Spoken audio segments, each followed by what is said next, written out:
오늘 본문을 읽으면서 뭔가 좀 이상하지 않으셨나요?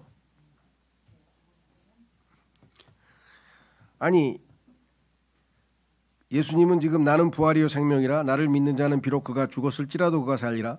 그리고 누구든지 살아서 나를 믿는 자는 결코 죽지 아니하리라. 너는 이것을 믿느냐? 그랬더니 저는 다른 것을 믿습니다. 이상한 답변을 했어요. 동문서답을 해요. 동문서답. 그죠? 갑자기 그녀가 그분께 말씀드리기를 예 믿는데요. 그런데 주여 저는 당신께서 그리스도 곧 하나님의 아들이시요 세상 속으로 오기로 한 분이심을 믿나이다 하니라. 이런 걸 우리가 동문서답이라고 그러잖아요. 그러니까 지금 마리아는 예수님이 하신 말씀은 안 믿는 거죠. 그럼 뭘 믿는 거예요? 마리아가 믿는 믿음은 부활은 오늘 우리가 여기 일곱 개의 부활들 중에서 7번만 믿는 거예요. 7번. 죽은 자들의 부활. 모든 인간은 다 하나님 앞에 부활해서 지옥으로 가든지 천당으로 가든지 거기서 심판받을 거 아닙니까? 선행을 많이 한 사람은 하늘나라 가고 선행을 적게 한 사람은 악을 저지른 사람은 지옥 가고 뭐 이런 상식적인 개념의 일반적인 부활만 지금 가지고 있는 거예요. 그러니까 참된 진리로서의 부활을 잘 모르고 있었던 것이죠. 자, 그래서 성경에 보면은 죽은 자들의 부활 of the dead에서 영어로 of 하면 모든 인간은 다 죽은 자들은 다 부활합니다. 영원한 명을망의 심판의 부활로 가든지 생명의 부활로 가든지 부활하게 되어 있죠. 그렇죠? 예. 그러니까 그런 부활을 얘기하는 것이 아니라 예수님께서는 from the dead 죽은 자들로부터 죽은 자들은 다 지옥에 지금 있는데 그렇죠? 그들은 그대로 지옥에 머물러 있는데 거기로부터 부활하는 생명의 부활로 부활하는 좋은 부활을 지금 예수님은 말씀하고 있는데 그 부활에 대해서 아는 바가 없으니까 당황하다가 자기의 평소의 소신대로 믿음을 고백했는데 그 고백은 정상적인 답변은 아닌 것이죠. 그렇죠? 예. 자, 그래서 오늘 우리는 성경 속 부활들 7개를 성경에 기록해 놓으셨는데요. 자, 오늘은 소위 부활절이라고 불리우는 날입니다. 그간 우리는 이날에는 늘 부활에 대해 공부해 왔습니다. 말씀드린 것처럼 그 기원은 콘스탄틴이 정치적인 이유로 축제를 만들어냈다 이렇게 얘기를 했죠. 그간은 주로 고린도서 15장 부활장으로 알려져 있음과 로마서를 이게 하나님의 복음이죠. 중심으로 해서 예수 그리스도의 부활, 우리들의 부활 그리고 이 부활과 현 우리의 신앙생활과의 관계에 대해 살펴보았습니다. 올해는 성경에 나오는 7종류의 부활에 대해 살펴보고자 합니다. 첫 번째 부활하면 우린 당연히 예수 그리스도의 부활이죠. 그리스도의 부활. 제일 중요한 것은 뭐냐면 그리스도의 부활은 역사적 사건입니다. 실제 일어난 사건인데 이렇게 믿는 사람들이 의외로 극소수고요. 저희를 포함해서 교회 다니고 크리스찬이라고 이름이 붙어 있는 사람들 중에서 예수님의 영적 부활 아니면 정신적 부활, 예수님의 뭐 사랑의 부활, 뭐 이상하게 이름을 붙여서 실제 예수님께서 부활하셨다는 육체적 부활에 대해서는 믿지 않는 사람들이 의외로 많이 있다는 거죠. 그래서 저희 교회에서 저 뒤에 나와 있죠. 저 뒤에 아마 있을 텐데 그 부활과 관련지어서 부활은 역사적 사실이라고 하는 사실을 입증하는 그 내용을 담아서 팜플렛, 이 전도책자, 전도지처럼 만들어 놨어요. 그래서 많이 활용하시고 본인도 한번 읽어보시고 이것은 아주 중요하죠. 왜냐하면 이 실제적으로 미국의 하버드 대학의 로스쿨 교수가 그 로스쿨 교재로 쓰는 책에다가 뭐라고 했냐면 성경에 나와 있는 부활 사건을 부활에 대해서 증언하는 내용들 이런 것들을 법정 증언이라고 간주하고 그것이 증거로 채택될 수 있는 사실인지를 법적인 장치에 의해서 입증하는 그래서 확인해 보니까 이거는 100% 사실이다라고 하는 내용을 하버드 대학 교수가 자기가 쓴 책에다가 그 법학개론 뭐 이래서 학생들에게 교양 과목 거기에다 써놨어요. 그러니까 부활 얘기하실 때 사람들이 뭐 야 그걸 어떻게 믿냐 그럴 때 여러분들은 이거 세계 최고 해석하기 법정 증언으로 간주하고 해서 입증된 거야. 이거를 알려주시고 그렇죠. 부활 얘기하다 보면은 이 사람들은 부활을 그냥 이렇게 상징적으로 예수님의 정신을 우리가 이렇게 내 마음에 살아 있다는 뜻이겠지. 뭐 예수님이 뭐 나를 항상 돌본다는 뜻이겠지. 막 이렇게 해서 비유적으로나 영적으로 갖다 붙이는 사람들이 우리 주변에 너무나 많다는 것. 자, 확인해 보겠습니다. 마태복음 28장 6절에 그분께서는 여기 계시지 아니하느니라. 여기가 무덤이에요. 무덤에 안 계셔. 그래서 빈 무덤이죠. 예수님의 부활의 상징적인 표현은 빈 무덤. 이는 그분께서 자신이 말씀하신 대로 살아나셨기 때문이라. 예수님이 미리 말씀하셨어요. 와서 주께서 누우셨던 것을 보라. 역사적 사실의 증거를 보라 이 말이죠. 그렇죠? 그뿐만이 아니에요. 이 내용은 뭐냐? 내용. 자, 사도행전 2장 24절과 27절에 예수님의 부활의 내용을 성경에서 설명해 놨어요. 자, 이렇게 써 있죠. 그분께서 사망에 붙들려 있는 것이 불가능하였기에 하나님께서 그분을 일으켜 세우시오. 왜? 그분은 죄가 하나도 없잖아요. 자기 죄로 죽은 것이 아니잖아요. 남의 죄값을 다 치르신 거잖아요. 그래서 자신이 하나님께서 그분을 일으켜 세우시오. 사망의 고통들에서 풀어주셨느니라. 이는 죄송합니다. 27절. 이는 당신께서 이건 아버지께 아드님이 말씀하시는 거예요. 아들 하나님인 예수님이 아버지께 뭐라고 얘기하냐면 이는 당신께서 저의 혼을 지옥에 남겨두지 아니할 것이요. 죄인들은 죽으면 다 지옥으로 가는데 지옥에 있던 예수님은 죄인이 아니기 때문에 자기의 임무를 다 청산하고 죄값을 다 치고 난 다음에 혼을 지옥에 남겨두지 아니하시고 하나님께서 일으켜 세우셨구나. 두 번째, 또한 당신께서 당신의 거룩하신 분이 하나님의 아들이시죠. 아버지가 아들을 부패함을 보도록 내버려 두지 않으실 것이기 때문이니다. 지금 그 염을 해서 돌무덤에다가 빈 무덤에다가 넣어놨는데 그 육체가 썩지 않을 것을 분명하게 하나님께서 예언해 놓으셨고 그것을 이루셨다. 아주 구체적인 내용까지 성경에 써 있습니다. 이것뿐만 아니라 증인들이 현대 문명 국가에서는요, 두 사람의 목격자의 증언이 일치하면 그것은 사실로서 법정 증언으로 채택이 됩니다. 근데 500여 명의 사람들이 봤다 그러고 바울이 고린도전서 15장을 기록할 당시에도 아직도 그걸 본 사람이 살아있다고 했는데 그렇게 많은 증언들이 있는데도 뭐 악착같이 안 믿겠다 그러면 할 수 없죠. 그렇죠? 그것을 성경에서는 마음의 강팍함이라 그랬어요. 단단하게 굳어버린 마음으로 그것을 거부하면 어쩔 수가 없는 것이고요. 자, 그래서 우리는 다시 그래서 예수님의 부활에 대해서는 정말 로마서에 보면은 여러 가지 중요한 게 있는데 짧게 첫 번째는 예수님의 부활은 예수님이 하나님이심을 입증하는 겁니다. 전 세계에 예수님은 하나님이십니다. 왜? 죽음을 이길 수 있는 분은 인간은 다 죽음에서 벗어날 수 없잖아요. 근데 이분은 죽음을 이기고 정복하고 승리하셨기 때문에 이분이 신성을 지니신 하나님이심을 입증했다. To declare, 온 천하에 선언했다. 예수님의 부활은 예수님이 하나님의 아들이심을 선언한다. 이렇게 써 있고요. 두 번째는 예수님은 우리처럼 태어난 게 아니라 처녀 탄생. 다시 말해서 남녀 관계 요셉과 마리아의 정상적인 부부 관계에서 태어난 것이 아니라 성령의 권능으로 마리아의 몸을 빌려서 처녀 탄생했다. 왜? 요셉의 피가 만약에 예수 그리스도께 있다면 그 피는 죄의 피고 썩은 피고 그래서 예수님께서 죄를 몸에 안고 지내시게 되는 것이죠. 그래서 죄와 상관없는 즉 아담이 창조될 때와 같은 몸을 하나님께서 주시고 아담은 실패했으나 예수님은 죄를 짓지 않고 승리하신 것을 입증했다.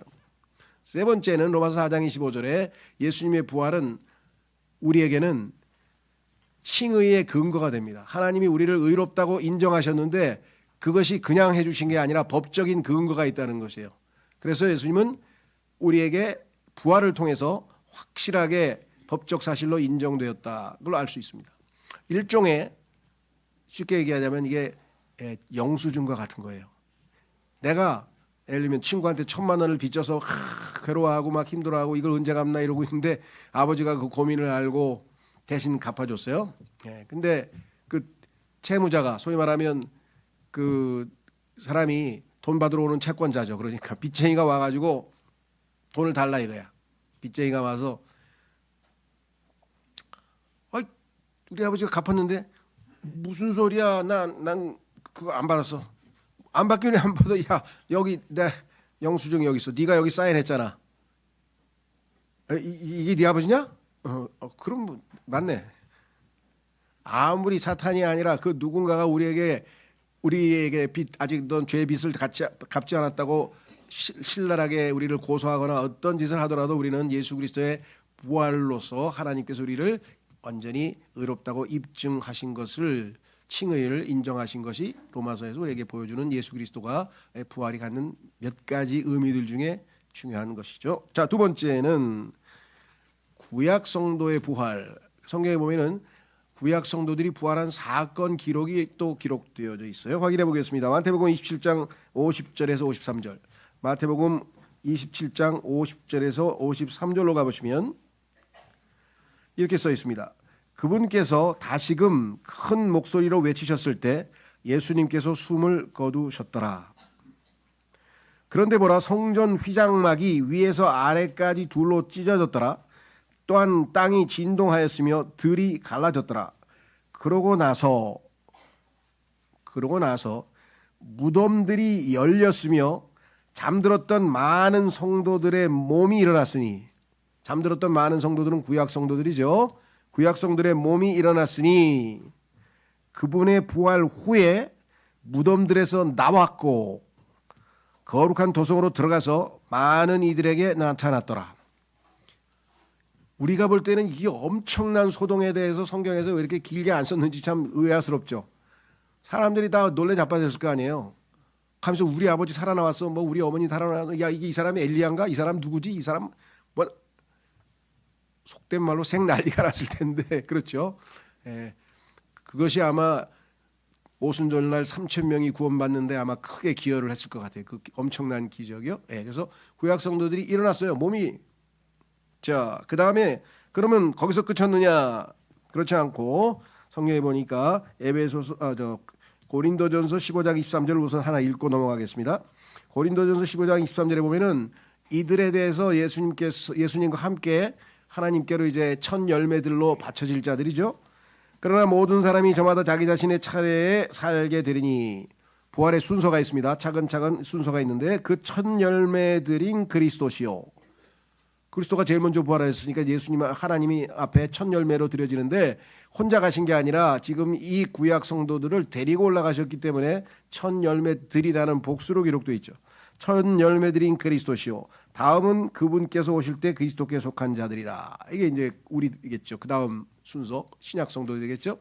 자, 그래서 여기 보시면 에베소서 4장 8절에 이들을 데리고 올라가는데 예수님께서 승천하실 때, 부활 다음에는 40일 후에 승천하셨죠. 예수님께서 이런 이유로 그분께서 이같이 말씀하셨느니라. 그분께서 높은 곳으로 올라가셨을 때, 그래서 아버지 오른쪽에 앉으셨다고 히브리서에 써 있죠. 예수님께서 올라가신 다음에 보좌에, 하나님 오른쪽 보좌에 앉으셨는데 올라가셨을 때 그분께서 포로들을 사로잡아 인도하셨으며, 이 포로는 원래는 마귀의 포로였었어요. 그렇죠. 마귀가 사로잡고 있었던 포로였는데, 그래서 사망 가운데 지하 감옥에다가 딱 가둬놨는데 예수님께서 구속을 그분의 피로 이들을 다 피값을 치르셨기 때문에 이제 이들은 소유권이 바뀌었죠.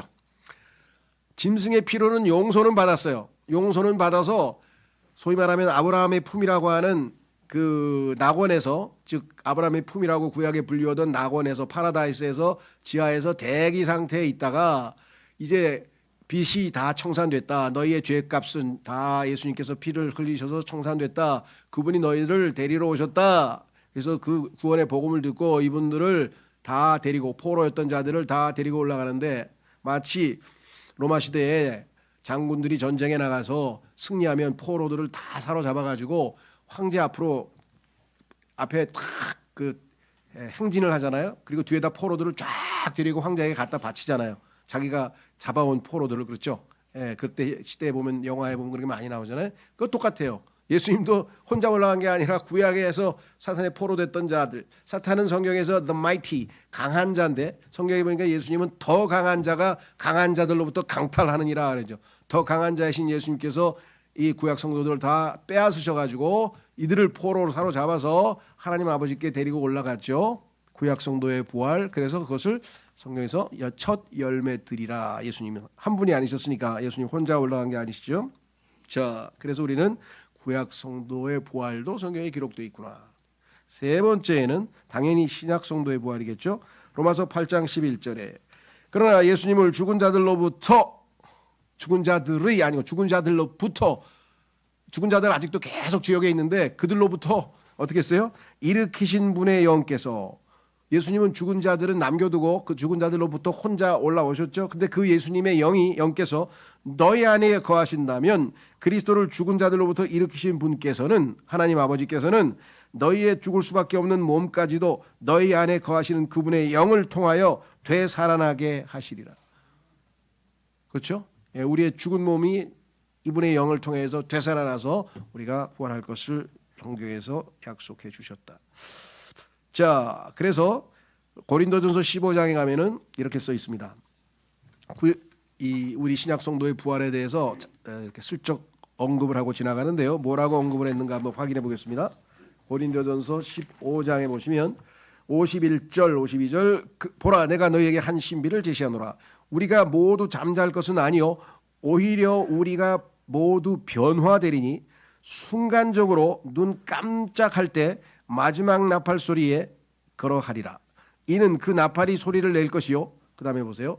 죽은 자들이 썩을 수 없는 몸으로 써있죠. 죽은 자들이 썩을 수 없는 몸으로 일으켜질 것이요. 이것이 부활이고요. 우리는 예수님 재림하실 때 우리가 누구예요? 살아있는 자들, 아직 죽지 않고 살아있는 자들, 그들은 어떻게 될까요? 변화될 것이기 때문이라. 그렇죠? 그래서 이것을 우리가 휴거라고 합니다. 그러니까 휴거는 부활이라고 부를 수 없는 것은 한번 죽지 않은 사람들이니까 이 사람들은 죽지 않은 채 올라가니까 휴거고 죽었다가 앞서간 우리 성도들 지금 죽으신 분들은 부활해서 올라가는 것이고 자 그래서 휴거도 부활의 일종이죠. 그러나 우리는 부활이라는 용어를 쓰지는 않죠. 왜냐하면 다시란 말이 안 들어가 있으니까 이분들은 자 그래서 우리는 신약 성도의 부활도 성경에 분명하게 보장되어 있고 약속되어 있다라는 것을 우리가 확인해 보았습니다. 네 번째 믿는 자의 영적 부활. 이게 이제 소위 말하면 많은 그리스도인들이 역사적인 부활은 안 믿는데 역사적인 예수님의 부활은 안 믿지만 영적으로 성도들이 부활했다는 걸 자꾸만 얘기해요. 그리고 우리가 육체를 입고 다시 태어난다라고 하는 그 부활은 안 믿지만 영적 부활은 믿는 사람들이 있어요. 그래서 개인적인 신앙생활에 적용을 하는데 자 성경에 이렇게 설명했죠. 자 에베소서 2장 1절에 그런즉 범법들과 죄들 가운데서 죽었던 너희를 예수님 믿기 전에 모든 사람들의 영적 상태가 뭐냐? 범법들과 죄들 가운데 죽어 있었다. 모든 사람들은 다 죽어 있었는데 그분께서 되살아나게 하셨느니라. 그래서 우리는 되살아나니까 되란 말은 어게인이죠. 다시 살아났잖아요. 그래서 이거 영적 부활이다. 그것은 우리의 죽어있던 영이 성령께서 들어오셔서 예수 그리스도께서 오셔서 그걸 살려내셨죠. 되살아났죠. 그것을 요한복음 3장 6절에서는 육에서 태어난 것은 육이요 성령께로부터 태어난 것은 영이라. 그러니까 우리의 영적 부활이란 말을 쓰는 것은 영이 죽어있던 영이 다시 살아났기 때문에 영적 부활이란 말을 우리가 쓰는 것입니다. 자, 그래서 이것도 우리는 구원에 관련되어서 잘 공부도 여러 번 했었습니다. 다섯 번째로 가면 이스라엘의 민족적 부활. 자, 아까 2번에는 구약 성도의 부활은 개개인이에요. 개개인 한 사람 한 사람의 부활에 대한 언급이에요. individual. 그러니까 그 중에는 구원 받은 사람도 있고 안 받은 사람도 있죠. 구약 성도 중에서는 모두가 구약 성도는 아닐 거 아니에요. 그렇죠? 예. 그래서 그거는 개개인의 부활에 대한 얘기고 이번에는 민족을 집단으로 생각해서 집합적으로 해서 민족입니다. 이스라엘 민족이 하나님에 의해서 다시 태어나는 즉 부활하는 것을 성경에서 언급을 했습니다. 성경에 보면 하나님께서 이스라엘 민족을 출애굽기에서 4장에서 한 아들로 즉 맏아들로 인정하겠다 이렇게 얘기했습니다. 맏아들로 인정한다. 그러니까 개개인을 아들들로 인정하는 게 아니에요. 우리는 하나님의 아들들이에요. 왜냐하면 한 사람 한 사람이 다 아들이기 때문에. 그렇죠? 죄송한 얘기지만 딸들은 없어요. 성경에. 나중에 다 아들들로 돼버려요. 그래서 어떤 분들은 왜 딸들 없어요? 그러는데 다 같이 우리가 이제 천사들처럼 될 것이기 때문에 성경에는 하나님의 아들들이라고 이렇게 되어 있는데 자 여기에 나와 있는 구약 성도들은 개인적으로는 다 하나님의 백성이긴 하지만 구원받고 안 받고 결정되지만 민족은 하나로 쳐요. 하나로. 그래서 이 민족을 하나의 집합체로 하나님께서 다루시는데 이 민족이 하나님에 의해서 버림을 받았다가 이제 이들이 다시 회복되는 내용이 기록되어 있죠. 자, 확인해 보겠습니다. 로마서 11장 23절과 24절. 로마서 11장 23절과 24절. 그런즉 그들 역시 만일 그들이 불신 가운데 계속 거하지 아니하면, 이 그들이라고 하는 것은 이스라엘 백성입니다. 이스라엘 사람들이 계속 지금 불신 가운데 있어서 지금 하나님에 의해서 하나님의 뿌리에서 잘려져 나가서, 그렇죠? 이 올리브 나무에서 지금 잘려져 나간 가지에 해당하는데 이들이 여기 나와 있어요. 계속 불신 가운데 거하지 아니고 나중에 회개하고 다시 믿음을 회복하면 접붙임 받게 되리라. 다시 하나님께 결합된다는 거죠. 이는 하나님께서 능히 그들을 다시 이게 어게인이죠. 다시 접붙이실 수 있기 때문이라. 그러므로 내가 본래 야생인 올리브 나무에서 잘려 나와서 한 그루의 좋은 올리브 나무의 본성을 거슬러 접붙여졌다면, 자, 너는 원래 생명이 없는 버림받은 야생 올리브 나무인데 거기에서 잘려져서, 그렇죠? 구속받아서 이제 좋은, 여기 나와 있는 것처럼 올바른 좋은 올리브 나무에 접붙임을 받았다. 그래서 예수 그리스도와 결합해서 한 영이 되고 구원을 받았다. 그렇다면 하물며 본래 그 가지들이, 이들은, 너는 야생 올리브에서도 접붙임을 받았는데 이들은 원래 좋은 올리브 나무였는데, 가지였는데 그게 잘려져서 지금 불신에서 떨어져 나갔다가 다시 접붙이는 게 그렇게 어렵겠냐? 야생으로부터도 너희가 야생인데도 너희가 접붙임 받는데 아무런 어려움이 없었는데 하나님께서 그걸 능히 못하시겠느냐? 그래서 이스라엘 민족의 회복에 대해서 이렇게 비유적으로 말씀을 했어요. 그래서 뭐라고 얘기했느냐면, 하물며 본래 그 가지들인 이들은 그들의 본체인 올리브 나무에 얼마나 더 잘 접붙여지겠느냐?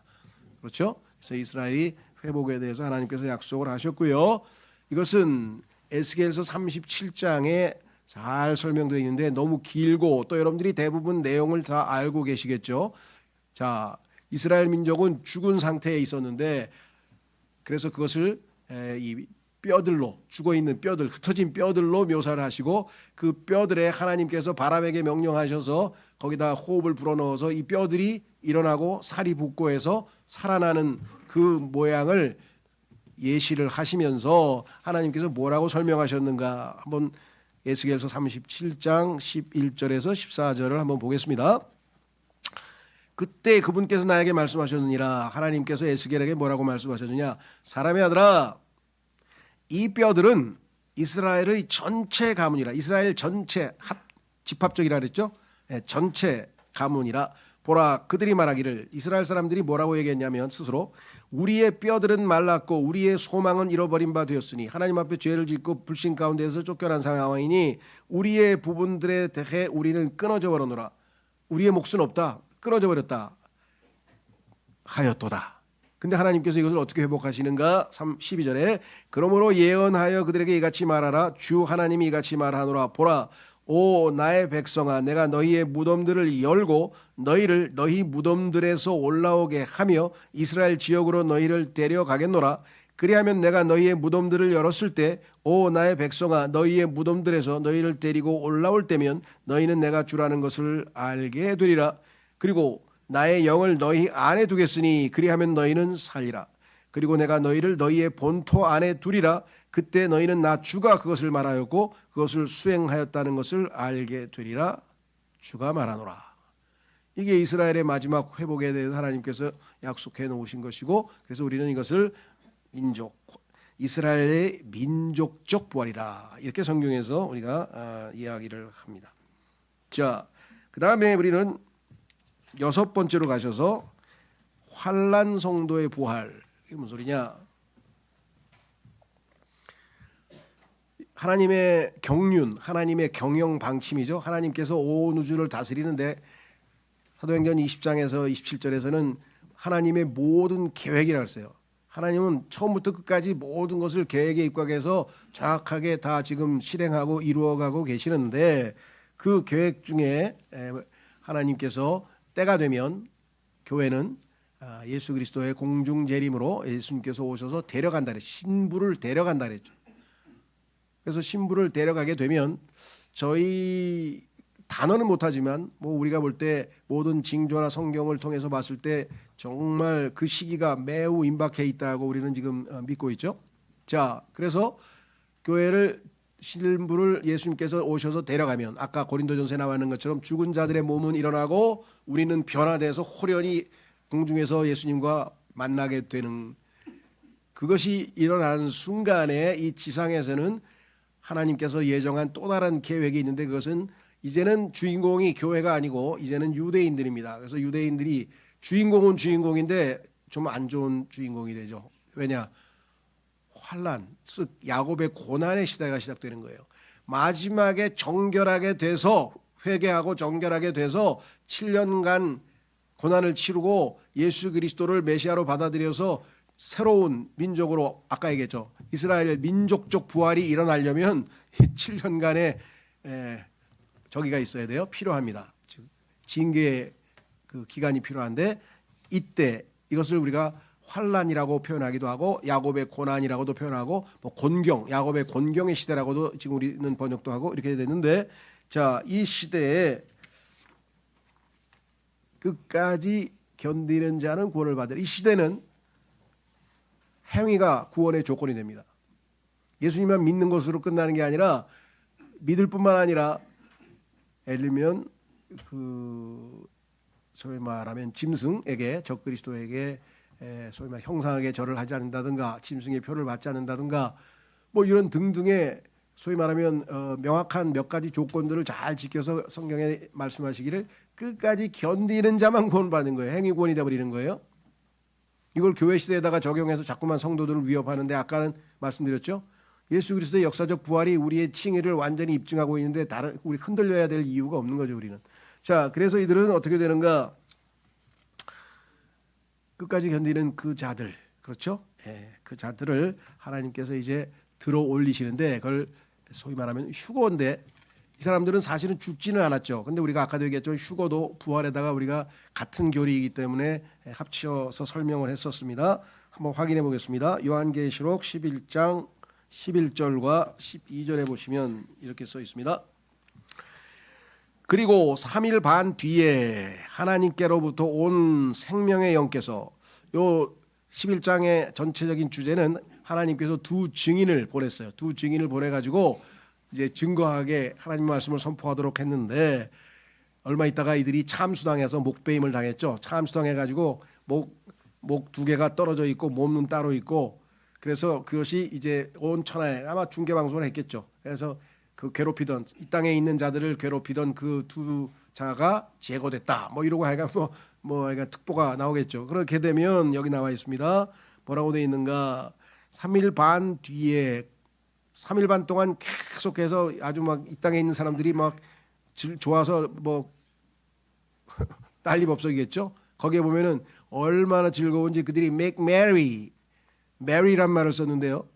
메리 크리스마스 할 때 메리예요. 마리아 얘기가 아니고 왜 메리라 그랬을까요? 그거 참 신기하죠.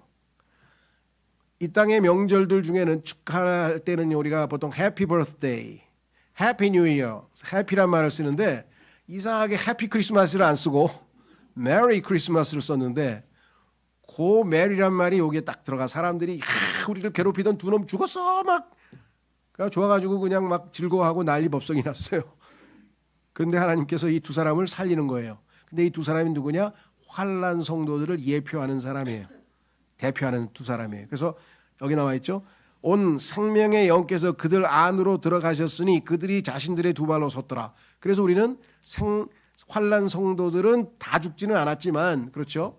죽은 사람이 있고 산 사람도 있지만 이 죽은 사람 두 사람이 그들을 예표하고 있기 때문에 죽었다가 하나님께서 다시 살려서 이제 부활이라고 한다고 말씀드렸죠. 자, 그러자 커다란 두려움이 그들을 보았던 자들 위에 임하였더라. 얼마나 무서웠겠어요. 목하고 몸이 턱 달라붙더니 이들이 이제 갑자기 이리로 올라오라 하는 음성이 그냥 천둥번개처럼 소리처럼 들리더니 그냥 쭉 올라가는 거예요. 여기 나와 있죠. 그러자 여기 써 있잖아요. 커다란 두 발로 섰다 그랬잖아요. 그러자 하늘로부터 그들에게 말씀하시는 커다란 음성을 그들이 들었는데, 성경에 보면 이게 주로 천둥처럼 들려요. 예수님께서도 천둥 소리를 들으셨을 때 하나님께서 하신 말씀으로 알아들었는데, 이게 뭐 일반 사람들에게도 알려질지는 잘 모르겠지만 이리 올라오라고 하나님께서 하늘에서 말씀하셨는데 하였더라. 이리 올라오라. 그러자 그들이 구름 속에서 하늘로 올라갔으며, 예수님이 올라가신 거하고 똑같죠. 사도행전 2장에서 올라간 것처럼 1장에서 그들의 원수들이 그것을 보았더라. 환난 성도들이 올라가고 예수님께서 이제 이 원수를 심판하러 내려오시는 것이 예수 그리스도의 재림이죠. 놀랍게도 성경에 보면은 이리로 올라오라는 표현이 3번 나와요. 잠언에 한번 나오는데 구약 성도의 부활, 아까 얘기했죠. 구약 성도의 부활을 예표하고 있고, 그 다음에 사도 요한에게 하나님께서 사도행전 4장에서 계시록 4장에서 이리로 올라오라 하는데, 성경에 보면 요한은 교회를 예표하고 있습니다. 성경에 이 요한의 이름이 예수님께서 사랑하시던 자라 그랬어요. 사랑하시던 자. 그래서 사랑하는 예수님의 신부를 예표하는 사람이 요한이에요. 그래서 요한이 우리를 대표해서 이리로 올라오라 하는 음성을 듣고 이제 셋째 하늘로 올라가서 만났죠. 주님을 만나고요. 그 다음에 요 계시록 11장에 나옵니다. 그러니까 구약 성도의 부활, 그 다음에 신약 성도의 부활, 환난 성도의 부활. 그래서 하나님께서 요 부활을 3번의 휴거로 이리로 올라오라는 표현으로 성경에서 요약해서 상징적인 표현을 해놓으셨죠. 자, 마지막으로 7번째, 죽은 자들의 부활. 이것은 이제 우리가 일반적으로 하나님 앞에 뭡니까 신과 함께인가 무슨 이상한 영화 하나 있었죠. 다 나중에 죽은 다음에 다 심판 받으러 가잖아요, 그죠? 그 성경에서 어디 좀 흉내를 낸 것 같아요. 자, 계시록 20장 11절에서 15절 말씀. 그리고 내가 거대한 백보자와 그 위에 앉으신 분을 보았는데 그분의 면전에서 땅과 하늘이 달아나 버렸더라. 허공에 떠 있어요. 땅과 하늘이 없어져 버렸어요. 그리하여 그것들을 위한 장소가 전혀 발견되지 아니하였더라. 그러고 나서 내가 모든 죽은 자들이 작은 자 큰 자 할 것 없이, 뭐 그때 가면은 뭐 금수저 은수저 그런 거 따지지도 않고 다 똑같이, 뭐 대통령을 하던 사람이든 뭐 노숙자 노수를 하던 사람이든 다 똑같이 하나님 앞에 서 있는 것을 보았는데 책들이 펼쳐졌더라. 그 사람들이 평생 한 행위와 말들이 다 기록되어 있어요. 그리고 또 다른 책이 펼쳐져 있는데 그것은 생명책이라. 근데 거기에 보니까 이 사람들은 이름은 없어. 그리하여 죽은 자들이 자신들의 행위에 따라 책들 안에 기록된 대로 그것들대로 심판을 받았더라. 자기가 살아온 인생이 그대로 기록되어 있는데 그거에서 심판받을 때 너는 지옥 그랬을 때 안 돼요 나는 하고 그럴 사람이 있겠어요? 이 세상에 존재하는 모든 인간이 기록대로 행한 대로 심판을 받았더라. 그리고 바다가 그 안에 있던 죽은 자들을 내어주었고 사망과 지옥도 그것들 안에 있던 죽은 자들을 넘겨주었더라. 그러자 그들 각인이 자신들의 행위들에 따라 심판을 받았더라. 우리들은 이 행위들에 대해서 심판을 받지 않는다 그랬죠. 예수님께서 우리를 대신해서 이 죄값을 다 치렀기 때문에. 그리고 사망과 지옥도 불의 호수 속에 던져졌더라. 임시 처소였던 사망과 지옥, 이것이 이제 영원한 처소인 불의 호수 속에 던져졌더라. 이것이 둘째 사망이라. 그리고 누구든지 생명책 안에 기록된 것이 발견되지 않은 자는 불의 호수 속에 던져졌더라. 그랬습니다. 자, 그래서 죽은 자들이 부활, 이것은 심판을 받기 위해서 부활한 거죠. 그래서 요한복음에 무슨 부활이냐 이렇게 써 있어. 요한복음 5장 29절에 그리하면 그들이 밖으로 나오리니 선을 행한 자들은 생명의 부활에 이르고 악을 행한 자들은 영벌의 심판의 부활에 이르리라. 지금 백보자 심판, 이게 바로 영벌의 심판의 부활입니다. 자, 그러면 부활에 대한 성경적인 내용은 우리가 살펴보았고, 첫째, 그러면 부활과 관련돼서 우리 그리스도인은 어떤 것이 실제적으로 우리 삶에 적용될 것인가? 첫째는 부활 소망이죠. 죽음을 두려워하거나 그럴 필요가 없는 것이죠. 확실한 부활 소망을 가지고 우리가 이 땅에서 살아간다. 두 번째는 여기 나와 있는 것처럼 빌립보서 3장 10절에서 14절에 보면은 부활의 권능입니다. 부활이 우리의 신앙생활에서 권능을 우리에게 제공해 줄 수 있어요. 자, 기록하기를 내가 그분의 죽으심에 일치되어 그분과 그분의 부활의 권능과 그분의 순환들의 교제를 알고자 함이라. 문제는 내가 예수 그리스도와 함께 죽어 있다. 십자가를 지고 주님과 동행하는 그와 같은 자세로 그와 같은 상태로 살아갈 때, 즉 예수 그리스도의 죽음에 일치된 삶을 살 때에만 부활의 권능을 우리가 체험할 수 있다. 어떤 방식으로든 내가 죽은 자들의 부활에 도달하는 것이라. 그러면서 쭉 나와 있는데 뭐라고 얘기하느냐? 내가 이미 도달한 것처럼 하지 않았으며 이미 완전한 것처럼 하지도 않았느니라. 다만 내가 그것을 붙잡을 수만 있다면 그것을 위하여 내가 그리스도 예수께 붙잡혀 있으므로 나 또한 뒤따라가노라. 형제들아, 나는 나 자신이 그것을 붙잡은 것으로 여기지 아니하노라. 오직 내가 행하는 한 가지는 이것이니 곧 뒤에 있는 그러한 것들은 잊어버리고 앞에 있는 그러한 것들을 향하여 손을 뻗어 그리스도 예수 안에 있는 하나님의 고귀한 부르심의 상을 위하여 내가 그 표대를 향해 밀고 나아가는 것이라.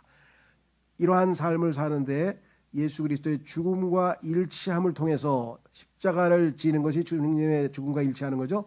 자기를 부인하고 십자가를 지고 주님을 따를 때에 부활의 권능이 우리의 삶 속에서 역사한다. 사도 바울은 성도들을 위해서 이 기도를 하는 거예요. 이 부활의 권능이 너희 안에서 너희를 강한 그리스도인으로 만들어주기를 바란다. 이런 기도들을 서로 하십시오. 이런 기도들을 서로 하시면 좋겠죠. 확인해 보겠습니다. 에베소서 1장 17절에서 23절 사도 바울의 기도문입니다.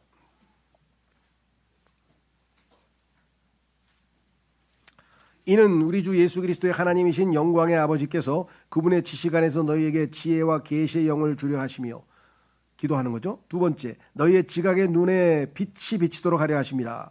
이는 너희가 그분의 부르심의 소망이 무엇인지와 성도들 안에 있는 그분의 유산의 영광의 부요함이 무엇인지를 알게 하려 함이라. 이것을 제대로 안다면 너희가 지금처럼 살기는 않을 거다. 그분의 막강한 권능의 역사하심대로 믿는 우리를 향하신 그분의 권능의 지극히 위대하심이 무엇인지를 알게 하려 함이라. 얼마나 놀라운 권능이냐. 20절. 그 권능은 그분께서 그리스도 안에서 역사하신 것이니 이 땅에서 사실 때 그분께서 그리스도를 죽은 자들로부터 일으키시어 하늘의 처소들에 있는 그분 자신의 오른편에 그리스도를 두셨고 이 세상뿐만 아니라 다가올 세상 안에서 모든 정사와 권능과 세력과 통치권과 이름 지어진 각각의 이름보다 훨씬 뛰어나게 하셨으며 모든 것들을 그분의 두 발 아래에 두시어 그분을 모든 것의 머리가 되게 하셔서 교회에 주셨을 때라. 교회는 그분의 몸이요 모두 안에서 모두를 채우시는 분의 충만함이라. 여기 보시면 그 권능이 부활의 권능이라고 20절에 분명하게 나와 있죠. 이 부활의 권능으로 그리스도인이 이 땅에 사는 거죠. 그런데 이것은 부활은 뭡니까? 뭘 전제로 합니까? 다시 살아났으니까 한번 죽어야 될 거 아니에요. 죽은 사람을 살리지 어떻게 살아있는 사람을 살리겠어요? 그러니까 우리가 그리스도와 함께 십자가에 못 박혀 있음을, 주님과 함께 예수님을 믿는 순간에 죽어 있다는 사실을 믿고 그 믿음으로 매일매일 자신을 부인하고 십자가를 지고 주님을 따를 때만 그 사람에게는 부활의 권능이 역사한다 이 말이죠. 그러니까 우리가 무기력한 것은 주님과 함께 십자가를 지고 주님을 따르지 않고 느슨하고 편안한 신앙생활을 한다면 부활의 권능은 없고 그냥 평이한 신앙생활을 할 수밖에 없다는 거예요.